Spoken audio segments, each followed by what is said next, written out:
Olá, tudo bem? Seja muito bem-vindo. Está começando agora mais um Pô de Pesca aqui no canal Network Play. E olha, vem logo com a gente. Você pode se inscrever no canal no YouTube Network Play e também acompanhar as nossas notícias no Hora H do Agro na Jovem Pan News.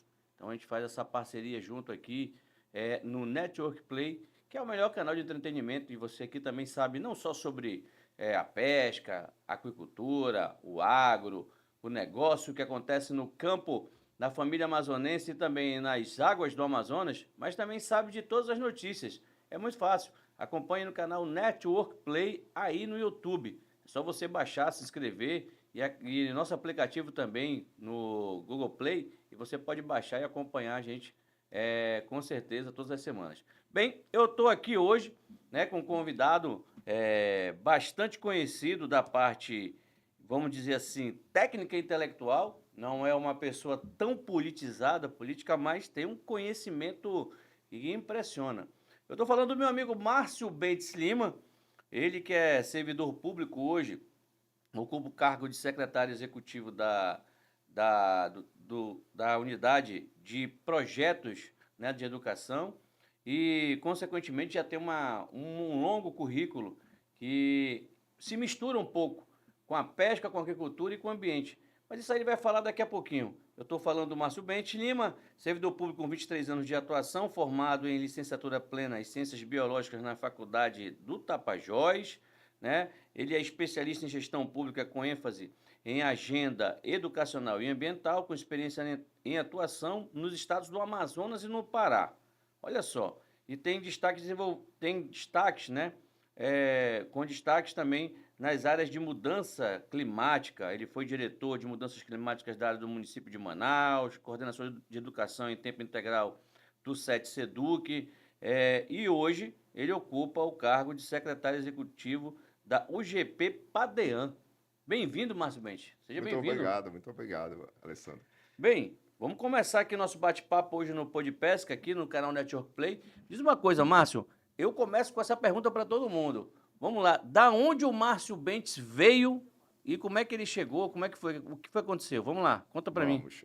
Primeiro, agradecer pelo convite, né? Meu amigo Alessandro, contemporâneo, né? De longa data de Longas datas. atividades e conterrâneo também de Santarém, Pará. Então, eu vim da nossa terrinha ali, daqui do lado do Amazonas, daqui do lado de Manaus, que é Santarém, no Pará. E a minha trajetória acadêmica, profissional, começou lá, mas se estendeu para cá, para Manaus, no Amazonas, e também que a gente adquiriu várias experiências em várias oportunidades que nós tivemos dentro do contexto público, né? Então, lá em Santarém, a gente fez a graduação, e lá em Santarém a gente atuou dentro de um projeto que chamava Provarza IBAMA, dentro do IBAMA. E a gente já trabalhava especificamente com manejo de pesca, acordos de pesca e formação de agente ambiental voluntário. Tudo muito em função de fortalecer essa cadeia pesqueira daquela região. Só que esse Provarza IBAMA, ele também atuava no Amazonas. Então, a gente tinha um time lá, que ficava em Santarém, que era o meu caso, e um time que ficava em Parintins e um time que ficava em Manaus. Então, a gente tinha uma troca de experiência, de toda a experiência que acontecia literalmente em Santarém, em Parintins e aqui em Manaus e outras cidades, para que a gente pudesse ter um resultado sobre como é que a pesca está acontecendo e como a gente poderia melhorar essa questão da pesca. Então, esse foi o meu primeiro momento envolvido com a questão da pesca no contexto do Pará e do Amazonas. Mas aí a gente extrapolou um pouco isso. Após a graduação, a gente teve a oportunidade de vir atuar dentro da SEMA estadual, que naquela época aqui no Amazonas não chamava Secretaria de Estado de Meio Ambiente, chamava-se SDS, que era a Secretaria de Estado de Meio Ambiente e Desenvolvimento Sustentável. Então a gente veio colaborar com essa implementação da Secretaria e alguns contextos. Eu fiquei alocado especificamente no Departamento de Proteção e Vigilância. Então, lá nós tivemos a oportunidade de criar o programa de agentes ambientais voluntários, que até hoje ele existe e a Secretaria atual, com a gestão atual, consegue dar vazão para esse programa, que é um coletivo de pessoas das comunidades rurais que apoiam vários temas nas suas localidades onde elas moram, em especial a pesca, né? Onde o pessoal que está lá nos lagos, que faz o manejo dos lagos, tem a questão da vigilância, e essas pessoas são preparadas pelo Estado e vários parceiros para que elas possam saber o que fazer em eventuais conflitos ou negociar uma situação complicada. Então, esses agentes ambientais até hoje perduram, né, esse programa. Me diz uma coisa, a gente fala em pesca manejada, hoje em dia a gente sabe que é muito importante o Pará, o Amazonas nesse contexto, principalmente o Amazonas pelas cotas que tem.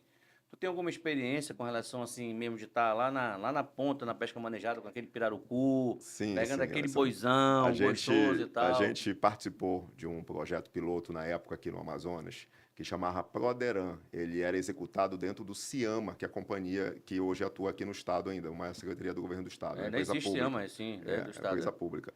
E a gente foi atuar nos municípios de Tonantins, Jutaí e Fonte Boa. A gente fez o acompanhamento daquele manejo, a gente implementou o programa de agente ambiental lá também, dando oficinas, capacitação para as associações de pesca, que ali é muito forte, e a gente tentou estabelecer um diálogo entre as instâncias municipais, a gente já tinha um diálogo enquanto o governo do estado naquela época, as instâncias municipais e essas associações, para fortalecer a cadeia, literalmente, do pescado. E, ao mesmo tempo, capacitar os pescadores que faziam esse manejo para que eles entendessem a importância, a dinâmica de como cuidar melhor, que eles sabem melhor do que a gente, mas a gente dizia assim, cuidem, mas cuidem com o nosso apoio, que é isso que a gente queria deixar muito forte lá enquanto a presença do Estado. A gente está aqui junto com vocês para que isso aconteça. Então, a gente teve a oportunidade de pegar muito tambaqui gigante, muito pirarucu gigante, Gigante. de ver esse movimento acontecer. E o manejo é uma ferramenta extraordinária, né, para que a gente possa manter os estoques dos nossos grandes peixes comerciais do Amazonas e da Amazônia. Graças a Deus, o nosso governador Wilson Lima tem nos apoiado na questão da pesca manejada, inclusive mandando um abraço. Você acabou de falar agora o triângulo do manejo, que é Jutaí, Fonte Boa, ali e Maraã, mandando um abraço ali especial ali para o Matosão, Alberlan, para o pessoal, para Xerlane lá em Maraã, o pessoal também de Jutaí, a Gleice, pessoal que cuida da pesca manejada lá.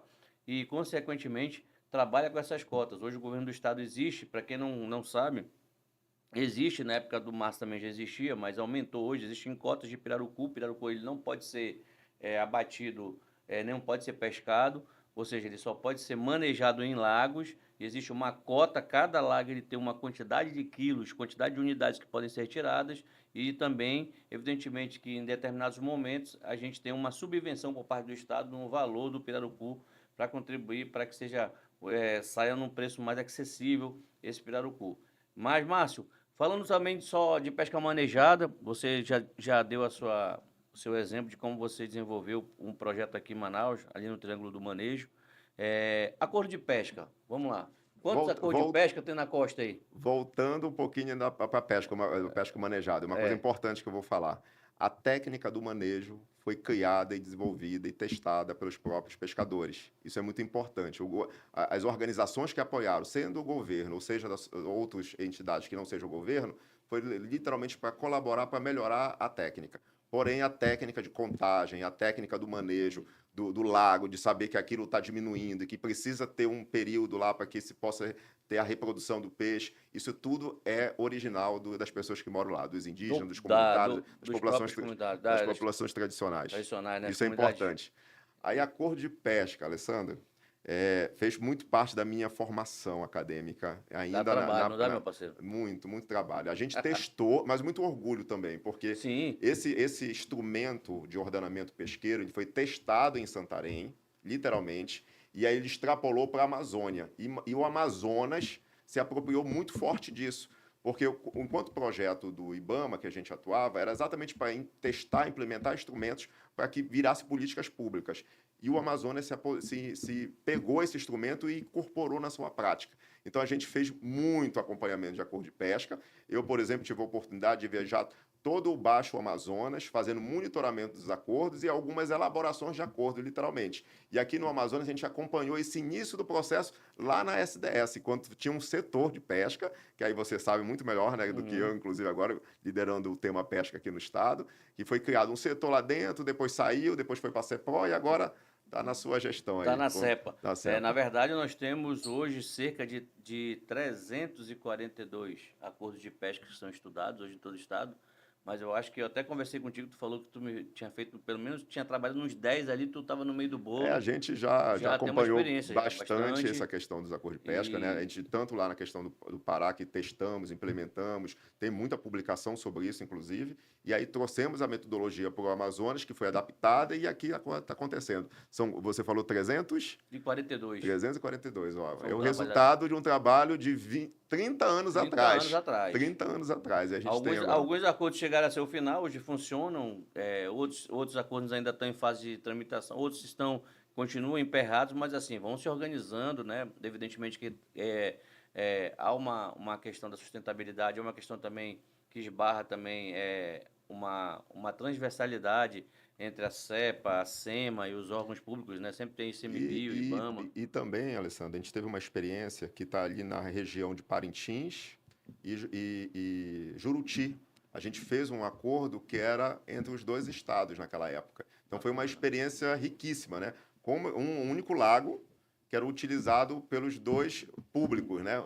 Tanto comunidades do lado do Amazonas, ali perto de Parintins, quanto de Juruti. A gente teve discussões gigantes como que estabelecia esse acordo. E ele saiu um acordo de cooperação entre o governo do estado naquela época e o governo do Pará e o IBAMA para que aquilo se estabelecesse. Então foi uma experiência também muito rica, né? Que precisa, inclusive, ser levantada, porque em algum momento o rio está aqui. A gente tem a nossa divisão geográfica. Com certeza. Né? A gente, é legítimo. O Amazonas vai até aqui, o Pará vai até aqui e os outros estados que fazem fronteira com a gente que tem rios. Como é que estabelece esse acordo? Então, literalmente, é um acordo. A gente tem que sentar, negociar e ver com os atores, os principais, em especial os pescadores, as comunidades, como é que a gente vai chegar num resultado. Isso é muito importante. É importante, mandando um alô especial também, aqui ele falando sobre Juruti, sobre ali a fronteira com Parintins, Inhamundá, mandando um alô especial para os pescadores. Hoje eu estou até falando, Márcio, para você que eu estou com essa blusa aqui hoje que o Bessa me deu, né, do Amigos do Tarumã, do torneio de pesca esportiva. Você vai acompanhar tudo aqui no Pô de Pesca, tudo que vai acontecer no Amigos do Tarumã em setembro, né? E vai acompanhar também o que vai acontecer na Copa do Brasil em Barcelos, anota aí. Serão 4 dias lá em Barcelos, onde vai ter a Copa do Brasil, etapa. A gente vai ter também um workshop de pesca ornamental. Muita coisa vai acontecer, você vai acompanhar aqui no Pô de Pesca. E aí o Márcio Bentes chega na pós-graduação dele com relação a que vai para a questão ambiental. A gente transita desde sempre entre educação formal, porque a gente tem uma bandeira nesse sentido, e meio ambiente. Meio ambiente. Então, a junção das duas coisas, educação e meio ambiente, é o meu resumo profissional. Então, a gente transita tranquilamente sobre esses dois temas. A gente teve a oportunidade de estar nessa agenda de meio ambiente. Fiquei muito tempo na SEMA do Estado, que é SDS, depois SEMA, e fiquei bastante tempo contribuindo com a Prefeitura de Manaus, na agenda de mudanças climáticas, educação ambiental e várias agendas que a gente tinha. Quanto tempo ficou de SEMA no Estado? 7 anos, e no caso do município, mais 7. Então, e agora eu estou na educação. Então, já a gente tem um tempinho aqui no estado do Amazonas. Eu não vou falar esses últimos anos, porque senão eu vou dizer que eu já tenho uma idade mais avançada. Não, ontem eu fiz 50, não tenho vergonha de dizer não. Mas 7 com 7 são 14, já tem um tempinho aqui na educação, né? Exatamente. Já rodou. Então no estado do município. E isso aí, no Amazonas, né? E aí, Márcio, vem essa guinada na tua vida. Você está no município, inclusive a gente trabalhou junto, na Prefeitura de Manaus. Me lembro muito que você era da Secretaria de Meio Ambiente, delegado de Meio Ambiente. Eu estava no PROCON Ouvidoria, numa pasta diferente. E aí a tua vida vai sendo guinada, vem para a educação e você vai para a unidade gestora lá de projetos. Como é que foi isso aí? A gente teve um momento de transição e que a gente foi convidado para retornar ao governo do estado para assumir uma agenda da educação em tempo integral, que é um grande movimento no Brasil para que as escolas que nós temos hoje, da forma tradicional, que as crianças estudam só pela manhã ou só pela tarde, ou os mais velhos e adultos pela noite, no caso do EJA, da educação de jovens e adultos. Então, eu fui convidado para fazer essa transição da educação formal, da educação parcial para a educação em tempo integral, que é um conceito recente no Brasil. Países de primeiro mundo já implementam isso há mais de 30 anos, e agora que a gente está começando desses passos, mas é uma agenda estratégica do Brasil inteiro. E aí foi me dado um desafio. Eu sempre fui movido por muitos desafios, muitos. E aí, quando me deram a agenda, eu falei, vamos lá, vamos entender e vamos contribuir para ver como é que a gente faz para melhorar. Então, nesse movimento, a gente conseguiu aplicar recursos que vinham do governo federal e do próprio governo do estado para que fomentasse essas escolas, a adaptação delas para que as crianças pudessem ter uma alimentação preparada, por exemplo, tivesse um almoço. Muitas das escolas não tinham um refeitório adequado, a gente trabalhou intensamente para dar essas adequações nessas escolas e hoje ainda continua esse movimento de transformação do parcial para o integral. É um movimento de médio e longo prazo, né? Nada tão agora, porque a educação, a gente está falando de uma educação que aconteceu desde sempre e agora tem que ter uma transição. E visa principalmente trabalhar o aluno como um ser humano completo. Então, não é só aquele conteúdo formal que está lá estabelecido para o professor para passar como matéria, que na nossa época, Alessandro, chamava matéria, disciplina. Mas hoje chama outro nome, hoje não é mais matéria nem disciplina. Pô. Hoje chama componente curricular. Eu estudei o SPB, pô. Então, né? Eu estudei o SPB. Hoje chama componente curricular, é o nome técnico que o MEC dá para as novas disciplinas, para as matérias. E aí a gente veio nesse movimento de incorporar novos conceitos, novas mudanças na educação. Nesse contexto, nosso governador Wilson Lima, criou a unidade de gerenciamento do Programa de Aceleração do Desenvolvimento da Educação do Amazonas. O nome é um pouco longo, mas é porque é muito grande também a importância desse programa. A SEDUC funciona como a válvula que faz a educação acontecer. Porém, a gente entra como um órgão acessório, um órgão do Estado acessório, para apoiar a SEDUC a pensar de forma mais estratégica as ações da educação, seja na educação integral, seja em programas de gestão, tudo aquilo que for pensado para melhorar a educação, para dar mais eficiência para a educação, a gente está junto com a SEDUC para promover isso, né? E a gente nasceu, inclusive, com uma missão junto ao Banco Interamericano de Desenvolvimento, que é o BID, para construir um grande projeto de ampliação das escolas do Amazonas, todas pensando em tempo integral, então escolas completas, com refeitórios, com salas de música, com quadras. Já é uma coisa padrão. Uma coisa padrão, já pensando, e não adaptação mais de escolas existentes, mas escolas já pensadas para funcionar um dia inteiro, para comportar os alunos, que eles tenham a melhor educação naquele dia completo, né, de 8 horas de educação. Iniciou isso agora, vocês iniciaram agora, isso é um projeto a longo prazo, mais ou menos para quantos anos? 30, 20? Não, o projeto PADEAN, junto com o BID, ele tem um tempo de duração. Uma vez iniciando é 5 anos, porque tem metas estabelecidas, 5 anos.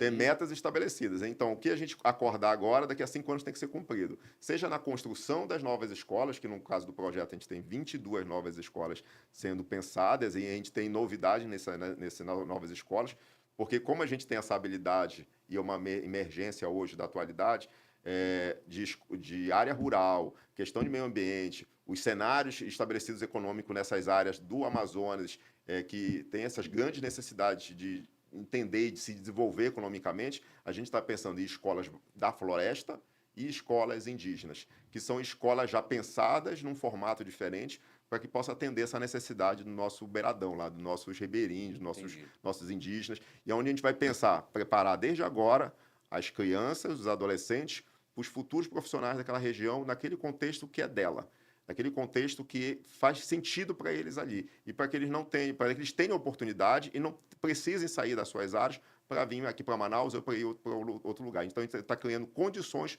para que aquelas regiões se desenvolvam e a educação possa estar preparada, o formato de educação preparada para dar esse suporte quando aquela região estiver preparada para se desenvolver. Olha só, eu já falei sobre o currículo do Márcio, já começamos aqui, falamos sobre manejo, falamos sobre acordo de pesca, falamos sobre questões ambientais, chegamos na educação. Eu ainda tenho umas 2 perguntas para falar para ele, o tempo passa rápido. 30 minutos já de pôr de pesca, olha, daqui a pouco é complicado, Márcio. Mas deixa eu ver. Merenda escolar, tem peixe? Tem peixe. Tem peixe? Tem peixe sim, tem peixe sim. Existe um programa junto à SEDUC, né, em parceria com a ADS, CEPRO, e esse programa ele estabelece diretrizes junto com os produtores rurais de fornecimento dessa matéria nossa, da agricultura familiar, da pesca, para dentro da incorporação da merenda escolar dos nossos alunos, para que o açaí, para que o peixe, para que aquilo que é nosso e que esteja mais perto deles, inclusive na produção local, possa ser absorvido pelo governo do estado para ser incorporado à merenda. Então, nesse contexto da educação integral, isso é muito importante, porque o menino chega lá, tem café da manhã, Tem o lanche, tem o almoço e tem o lanche de saída, que é quase uma janta. É quase uma janta, porque é tão reforçado que o menino já vai com... O cabra sai que hora? 4 horas da tarde lá é? Dependendo do formato da escola. Mas normalmente é 4, 5 horas, dependendo do formato. O dia todinho, né? Que bacana, cara. Eu acho que... eu não conhecia muito sobre essa questão desse projeto da educação. Você está me dando uma aula aqui, estou aprendendo muito sobre essa questão. E acho até que é um programa, quando você falou 5 anos, até me assusta porque a implementação dessas políticas públicas geralmente demora 2, 3 governos. E realmente o governo Wilson Lima, com 5 anos, é muita responsabilidade para transformar essa parte da educação no formato em que quer realmente atuar, em que você pensa juntamente com os outros. Mas lá também não é só você, né? Lá tem a professora Terezinha, tem uma Isso. equipe. Me fala um pouco sobre o A projeto lá. a professora Terezinha é a nossa secretária, né? Eu sou o secretário executivo, Uhum, então eu sou o número 2, número 1, número 2. uhum. Né? A professora Terezinha traz toda a sua experiência dentro da educação e a gente complementa com aquilo que a gente conhece e o projeto ele está pronto, literalmente pronto. Ele precisa de algumas etapas administrativas e a gente logo tem a vontade que isso aconteça para que a gente tire do papel aquilo que a gente pensou junto com a SEDUC. Porque não nasceu só do grupo da UG Padean esse projeto junto ao BID. Nasceu da necessidade da SEDUC, junto com nossas habilidades técnicas de condução do projeto, e aí nasceu o projeto Padean 2, que é esse grande exemplo aí de expansão de escolas, tipos de escola diferentes, apoio à formação de professores, garantias de espaços de grupos indígenas, por exemplo, professores indígenas dentro da educação formal, porque hoje a gente tem uma deficiência no Estado, que é muito grave, inclusive, que a gente não consegue professores para atuar em áreas indígenas, que são aquelas áreas mais remotas, e pela própria característica indígena, porque os Linguagem. indígenas, linguagem, os indígenas, eles gostariam e querem que seja um professor indígena. Só que muitas vezes essa pessoa indígena não tem formação pedagógica de formação de sala de aula para poder ser um professor. Então, dentro do projeto Padean, a gente tem uma previsão de formação de professores indígenas, em parceria com a Universidade do Estado, em parceria com outras instituições, para que a gente possa atender essa necessidade específica do Amazonas. Só para você ter uma ideia, no último concurso que houve oficialmente da SEDUC para professores indígenas, de 680 vagas ofertadas, somente 11 professores conseguiram a vaga de professores estaduais do Amazonas.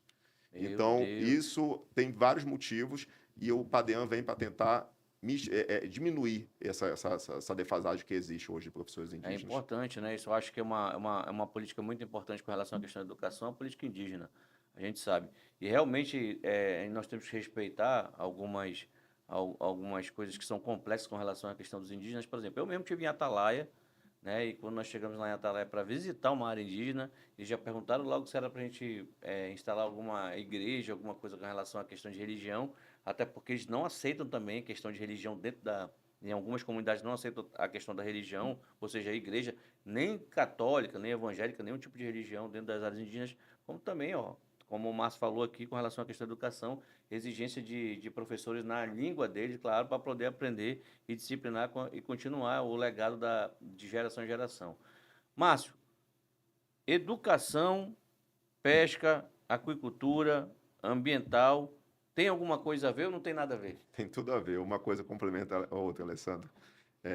A gente precisa ter, dentro da educação básica, princípios que norteiam a formação dos novos indivíduos que vão atuar em todas as frentes econômicas do Estado. A pesca é uma, o turismo de base comunitária é outra, tem várias agendas estratégicas que a gente precisa de pessoas preparadas. Então, dentro desse contexto, desse projeto, inclusive, sendo iniciativa do governo do Estado, do nosso governador Wilson Lima, em parceria com a SEDUC, a gente visa formar uma nova escola, um novo tipo de formação para esses alunos, claro, formando inclusive os professores, porque eles precisam também entrar nesse ritmo do momento, precisam entender como que funciona isso. Então, a gente quer formar pessoas mais esclarecidas, com habilidades mais específicas para aquelas áreas. Eu vou te dar um exemplo bastante claro. Lá em Fonte Boa, a gente tem o manejo do pirarucu com uma força que acontece lá, né? Econômica no município, está bem estabelecida, bastante consolidada. Então, a gente precisa discutir manejo de pesca dentro da escola, dentro do currículo, e o professor precisa saber disso, para poder fortalecer isso lá. Então, isso a gente vai fazer em formato de cadeia em todo o Estado. Pô, Essa bacana, é a bacana. missão do PADEAN, inclusive. Bacana, bacana. Mudar esse formato tradicional, que hoje é estabelecido, para que a gente adeque aquilo que é obrigatório com aquilo que é necessário. Então, a gente vem com essa expectativa de fazer Hoje, novos hoje, cidadãos. hoje eu acho que é muito importante a gente ter esse conhecimento, né, e de todos os municípios, até porque cada município, Márcio, você é conhecedor, já trabalhou nesse ramo, cada município tem o seu tipo de pesca, e quando não tem o seu tipo de pesca, tem a sua aquicultura, que é a pesca, que é o tanque, né? O tanque. Então, enfim, por exemplo, região metropolitana. Região metropolitana nós não temos a pesca assim muito forte. Mas nós temos os tanques. Figueiredo, por exemplo, quase não tem uma pesca artesanal comercial. Mas a pesca em tanque, a piscicultura ela é muito forte. Rio Preto da Eva, assim, lá em Fonte Boa, Tonantim, Jutaí, Alvarães, ali é o início de Mamirauá, né? Então você tem ali as cotas de pesca manejada. Aí você tem pesca artesanal, onde é muito forte, a pesca artesanal. Por exemplo, Lábrea, pesca artesanal muito forte. Nova Olinda do Norte. Você tem a pesca artesanal muito forte no Solimões em si. Então, cada um em cada quadrado, e aí os municípios, através do projeto de vocês também, conscientizando através dos professores, os alunos, que ali tem a atividade econômica relativa àquela região. A pesca esportiva, o Rio Negro, São Gabriel da Cachoeira, Santa Isabel do Rio Negro, Barcelos, Novo Airão, onde a água é preta, sabe que ali tem um tucunaré, que é a base da economia dos municípios. E dizer para você, Márcio, é um prazer estar aqui com você e o tempo passa rápido, nós já temos já 38 minutos. Olha só, queria dizer as palavras finais, as considerações finais, Márcio, de você estar do teu trabalho que você desenvolve e dar os parabéns pelo teu trabalho e como você vem desenvolvendo aqui, você para mim é um cara muito técnico, é um cara importante, é um cara que eu tive a oportunidade de trabalhar na prefeitura, um cara que eu estou tendo a oportunidade de também estar do nosso lado no governo do estado, fazendo a diferença. Não é fácil, você acabou de falar. Inclusive também, apesar de ser as suas considerações finais, mas você queria que você falasse que a unidade gestora em que você trabalha junto com a Terezinha como secretária não é só secretária executivo, não. Tem um corpo, né, de funcionários. Queria que você falasse também um pouquinho mais antes das considerações finais. Não, sim, a gente não faz nada sozinho, né? É, A gente tem o nosso time lá, que a gente tem o pedagógico, que a gente tem um grupo de pessoas pensando essas melhorias pedagógicas das sim, escolas. A gente tem o grupo de engenharia que está pensando esse novo tipo de escola que vai ser de tempo integral nos municípios, né, da escola da floresta, das escolas indígenas, com toda a tecnologia sustentável aplicada. Então, o tipo de obra sustentável, com uma educação também com os aspectos da sustentabilidade incluídos. Então, a gente está fechando o ciclo, isso tudo em parceria com a SEDUC. Então, a gente está o tempo todo com a SEDUC, a professora Arlete, que é a secretária, conosco, com o time dela, junto, discutindo como vamos melhorar e como vamos avançar em cada tema. São muitos temas que a gente precisa. Formação, expansão da escola, mudança de parcial para integral. Tem muita coisa acontecendo que a gente precisa, junto melhorar, né? atenção, secretária Arlete, está me devendo uma entrevista, né? Secretária Terezinha também está convidada para estar aqui no Pô de Pesca para falar sobre prêmio. Tem muita coisa para a gente falar aí com a secretária Arlete, viu? Sobre o prêmio. Bem, Márcio, suas considerações finais. Obrigado por você estar aqui comigo, viu? A gente que agradece poder falar, né, discutir um pouco da nossa experiência que a gente teve aí ao longo desses anos. Eu sou servidor de carreira do governo do estado. A minha missão é continuar contribuindo. Eu sou muito consciente da minha missão enquanto servidor público, contribuo e quero continuar contribuindo com o governo do Amazonas. Então, tudo que eu puder ajudar, seja na educação, seja no meio ambiente, ou seja em qualquer desafio que me derem, eu estou aqui para colaborar. Então, muito obrigado aí pelo convite, Alessandro. Pô, valeu, valeu. Olha, esse foi o Márcio Bentes, ele que falou aqui sobre um pouco sobre a sua carreira, sobre o seu conhecimento que adquiriu durante a vida estudando, né? Ele que veio, assim como eu, de outro estado e que o Amazonas nos adotou aqui. Ele me falamos sobre pesca manejada, falamos sobre acordo de pesca, falamos sobre questão ambiental, falamos sobre educação e falamos sobre tudo isso generalizado na experiência do Márcio que ele tem. Lembrando a vocês também que eu estou mais uma vez salientando, estou usando aqui a camisa hoje me dada pelo Bessa, dos amigos do Tarumã, e a partir de setembro você vai estar cobrindo aqui curtindo aqui no Pô de Pesca, a Copa do Brasil de Pesca Esportiva, tudo aqui no Pô de Pesca, e também vai estar sabendo tudo sobre a pesca Amigos do Tarumã, que é um torneio famoso aqui, inclusive que o Márcio participou logo no início da organização, estava na prefeitura para legalizar, enfim. Também aqui agradecer a todo mundo que me deu os parabéns pelo meu aniversário, muito obrigado a todos os amigos, né? Obrigado aos amigos, o Márcio mesmo me parabenizou, todo mundo, queria agradecer aqui de coração a minha família, aos amigos, né, ao governador Wilson Lima, ao nosso deputado Silas, líder do meu partido, a toda a família Cohen, do Jiu-Jitsu, Projeto Social, a Praça 14 de Janeiro, que sempre me abraçou. Eu não tenho vergonha de dizer para ninguém, assim como o Márcio é funcionário de carreira, eu estou com 50 anos, já estou começando a pensar em me aposentar. Estou com 50 anos, já falta pouco para chegar nessa aposentadoria. Mas, de qualquer maneira, agradecer a Deus por mais um ano de vida e tenho certeza que a gente vai estar continuando aqui na luta, falando mais sobre pesca e aquicultura no estado do Amazonas.